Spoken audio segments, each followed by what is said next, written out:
2:37 сол жаққа кіріп алып 5:30-ға дейін шаруасын бітірген болып тұр ғой, енді 2 сағат. Құрсыншы, оны комитет еткім келмейді. Главное, мен айтқым келген жоқ просто. Ешкімнің обалына қалғым келмейді. Главное, измена жасап, сол үшін ажырасып кеттім. Болды, соны ғана айтқым келді. Оны ертең мысалға енді түрін салатын болсам, әке-шешесі көреді, туыстары, тумаластары көреді. Енді үлкендеу әйел секілді. Енді бала шағасы бар ма жоқ па точно білмеймін енді. Бала шағасы болатын болса, мектепте қара бет болады ғой, енді сенің мамаң деп андай әңгімелер айтады ғой. Құрсыншы, мен өйтіп жаңағыдай ешкімнің обалдың затына қалғым келіп тұрған жоқ. Ең бастысы Құдай маған көрсетті, қандай адам екенін, не істегенін, не қойғанын бүйтіп алдыма бүйтіп әкеліп берді. Алла тағала әкеліп берді. Салтанат, шешімді өзің қабылда деді. Менің шешімім, білесіздер, мен әуелден айтам, ешқашан жаңағыдай изменаны кешірмеймін деп. Ол измена етті ма, уже все, өзін сыйламайды, өзінің таңдауын сыйламайды деген сөз, жауапкершілігі жоқ деген сөз, алдағы өмірге бала шағасының алдында жауапкершілігі жоқ деген сөз. Мен ондай адаммен әрі қарай бас қосып тұрғым келген жоқ. Сол үшін менің шешімім осындай болды. Басында енді бәрі мені жаман қабылдайтын шығар деп ойладым, шыны керек, мен соған дайын болып едім, но поддержканы көріп, вообще таңғалып шок болып қалдым өзім, расымен.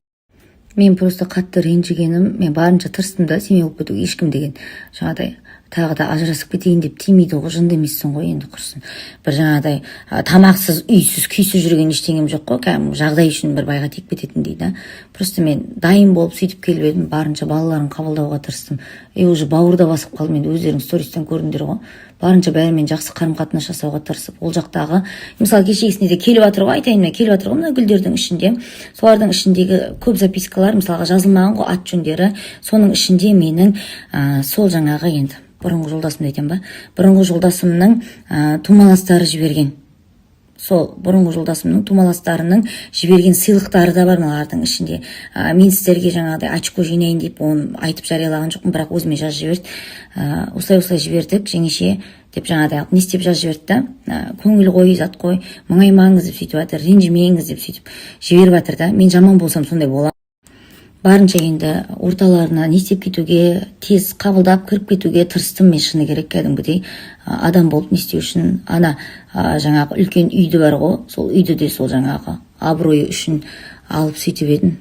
Ол деген адам қадірін білмейтін адам. Не істесең де, тау тасты алдына Парижді әкеліп берсең де қадіріңді білмейді екен ғой. Білмеймін енді, құрсын, әрі қарай не айтарымды. Бәрін қабылдап, бәріне барынша қолымдағы барды беруге тырысқан адаммын. Өздерің көрдіңдер ғой енді. Блогер болғасын, инстаграмда жүргесін, барлығын өздерің де көріп, куә болып өттіңдер ғой. Бір сол кездегі менің сенімімді ақтамады да. Мен тырысып кәдімгідей сөйтіп жатырмын ғой, семья болуға барынша, әрі қарай жақсы адам болып кетуге да. Ол соны тұрды да, қайдағы жоқ жаңағы аппаратының ләззаты үшін бәрін күл талқанын шығарды, тас талқанын шығарды.